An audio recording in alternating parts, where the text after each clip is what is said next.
where do you see is the problem right now? If you look at the global scenario, is that the companies not having enough fund to sponsor people, or people not having enough good skill, or not having good tool, or so? In your opinion, right? What do you think is the real problem, or is all of them? Well, all of those things are real problems, but the fact of the matter is, until you believe that there is an ontology, a natural classification of enterprise components, and begin to exploit those in addressing the enterprise issues, all you're going to do is get more of what you have. Okay? This is a paradigm shift. This is different. And the problem is, you said it earlier, a lot of people look at my framework and say, oh no, I know that, I know that. Hey, you don't know that. The fundamental problem is we're not using the periodic table to produce sophisticated chemicals. The alchemists of the world struggled for 7,000 years, and they never even figured out how to produce aspirin. Right. You know, once you have the periodic table, now things become quick and things become really sophisticated. You can do engineering kind of work. So therefore, the fundamental problem is we're all arguing about what enterprise architecture is, and everybody has a different opinion. Well, if the building architects of the world or building engineers of the world argued what building architecture was, we wouldn't have 100-story buildings. We wouldn't have 3-story buildings, for goodness sakes. You know, you can't, forget about what our enterprise architecture. Enterprise architecture is enterprise architecture. It's reflected in the Zachman framework. I appreciate putting my name on it, but I'll say one more time, I did not invent this.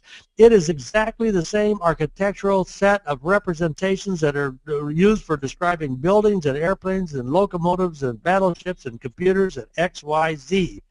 But no, if you don't believe that, you're never going to engineer an enterprise. You're going to get more systems. You get more of what you have, whether they're manual or automated. It doesn't make any difference. It's whether you're using a computer or doing it by hand. It's just you're gonna get more implementations.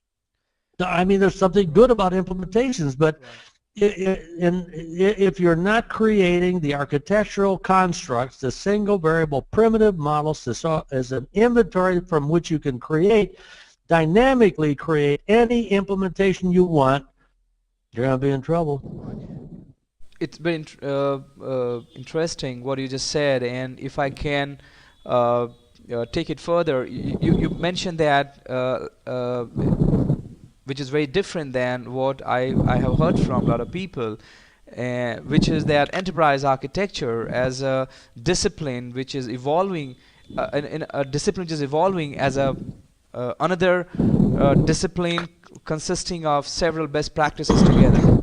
While what I hear you saying, this is not a collection of best practice, but it is actually an engineering discipline on the lines of aerospace engineering or chemical engineering or electrical engineering. Is that right? Do I hear you right on this? Absolutely. I mean, if you don't treat this as an engineering discipline, you're just going to have more of what you have, which is based upon what you can learn, what any one person can learn in a lifetime. You know, that's the best practice issue. That's the alchemist issue. Yeah, they were good, and I think that you have to say they did some really creative things, but they couldn't create complex chemical implications, because everything they did, they had to learn by trial and error. And that's what you can learn in one lifetime. And what many people don't understand is a lifetime is very short. And an enterprise, you better be careful about the enterprise lifetime. The enterprise lifetime is very short if you're dependent upon best practices for formalizing your instantiation. You can learn in a lifetime, but by that time the game is going to be over. Right. Probably over long before the lifetime. So it's got to become a discipline. It's got to become scientific. It's got to become an engineering practice. It's not a manufacturing. It's not building systems. It's engineering enterprises. That's the whole issue here.